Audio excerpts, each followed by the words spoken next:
চলতি এশিয়া কাপে আরেক দফা ভারত পাকিস্তান মহারণ দেখতে চলছে ক্রিকেট প্রেমীরা।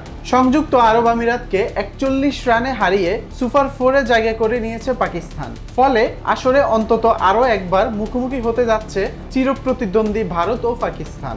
আগামী রোববার 21শে সেপ্টেম্বর আবারও ভারতের মুখোমুখি হবেন সালমান আলী আগারা। ম্যাচের ভেন্যু দুবাই আন্তর্জাতিক ক্রিকেট স্টেডিয়াম। ভারত আগেই সুপার 4-এ উঠলেও পাকিস্তানকে বেশ ঘাম জড়িয়ে জায়গা করে নিতে হয়েছে। গ্রুপ পর্বে ভারতের সমান 4 পয়েন্ট পেলেও নেট রান রেটে পিছিয়ে থাকার দ্বিতীয় স্থানে রয়েছে পাকিস্তান।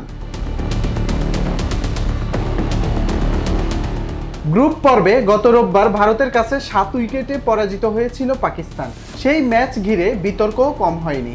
ভারতীয় খেলোয়াড়দের সঙ্গে হ্যান্ডশেক না করার অভিযোগে পাকিস্তান ক্রিকেট বোর্ড ম্যাচ বয়কটের হুমকি দেয় এবং ম্যাচ রেফারিকে বহিষ্কারের দাবি তোলে। তবে আইসিসি সাফ জানিয়ে দেয় ম্যাচ রেফারিকে সরানো হবে না।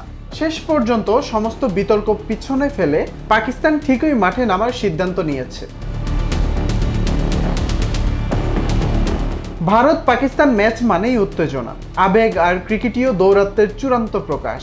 আগের ম্যাচে জয় তুলে নেওয়া ভারত চাইবে ধারা বজায় রাখতে, আর পাকিস্তান মাঠে নামবে প্রতিশোধের মিশন নিয়ে।